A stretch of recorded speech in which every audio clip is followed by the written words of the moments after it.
Sunita Williams and Butch Wilmore had only a 7-day mission, but they were stuck in the International Space Station for 9 months. Let's understand in detail what happened to them. This part above the rocket is called a capsule, which has a seat for the astronaut. And this capsule goes to the final International Space Station and comes back to Earth with the astronaut. Now NASA already has SpaceX's Crew Dragon, a reliable capsule that has been to the space station many times, but NASA needed one more option, so they tried Boeing's Starliner capsule. Now a total of 5 astronauts can sit in this capsule, but only 2 astronauts were seated here, Sunita Williams and Butch Wilmore, because this was their first mission. There is a storage space below the astronaut where necessary items and emergency survival kits are kept. After the astronaut sits, this seat rotates up and there are screens in front of them on which they measure the performance of the entire rocket vehicle. Sunita Williams is an Indian by name, but we feel very proud. If you also learn 3D animation skills, then you will also feel very proud, because it will be a unique skill in itself. And our excellent advanced 3D animation course can help you in this. The details are available in the description. Be sure to check it out. You will have our full support. To launch this mission, a new rocket was used, which is called Atlas V. Actually, there is no mistake in this rocket. It has rocket boosters on both sides and a liquid propellant engine in the middle. There is one more stage on this engine, which has cryogenic engines. The topmost capsule is where the astronauts sit. Generally, after 2020, the Falcon 9 rocket of SpaceX is being used, which is a reusable rocket. You can understand its working from here. Now when the rocket starts to lift off, the entire testing is done half an hour before that, then there was no problem anywhere in the rocket and capsule.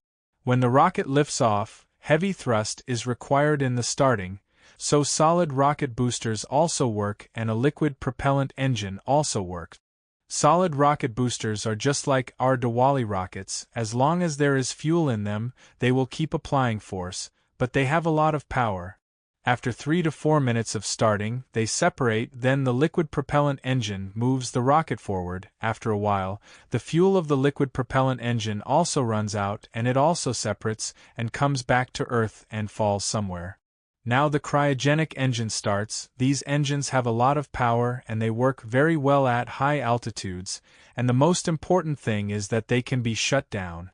But all the engines that were there until now, after starting, they are shut down only when their fuel runs out.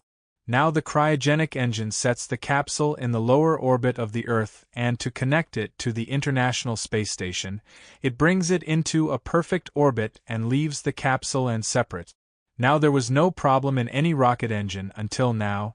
They were all working perfectly and separate at the right time. But now the work of this Boeing Starliner capsule starts, and this capsule now moves forward to connect to the ISS while following its trajectory. Now this capsule also has a lot of helium thrusters that run the capsule in its perfect trajectory, and they keep firing at the right time according to the need. There is a cap on the front of the capsule, and this cap is open because the capsule will dock with the ISS from here, and thrusters are installed here as well, but the thrusters of this capsule of the Starliner have a problem and they are not able to fire properly.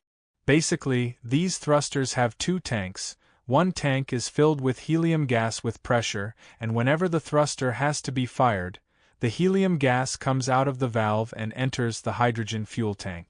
This pressure reaches the hydrogen thruster and starts burning there, which releases gases and creates thrust from the pressure, but here the gas starts leaking from the helium tank, which reduces the pressure, and when the pressure is reduced, its thrusters are not able to fire properly and it starts deviating from its trajectory. Generally, this process is completely autonomous, but in such a situation, when the engine does not work properly, the astronauts manually control it. Now here these 2 astronauts realized that there is a problem in this capsule, so they operated it manually.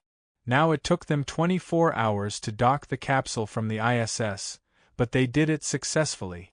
Now these astronauts cannot directly enter the ISS. Here there is a door of the ISS and a door of the capsule, and there is an empty space in the middle called the pressurized matting adapter, or in short PMA. So here the astronauts maintain the pressure before coming out, and then the gate of the ISS opens, and then the capsule and the astronauts go inside, and this process also takes 2 hours to complete.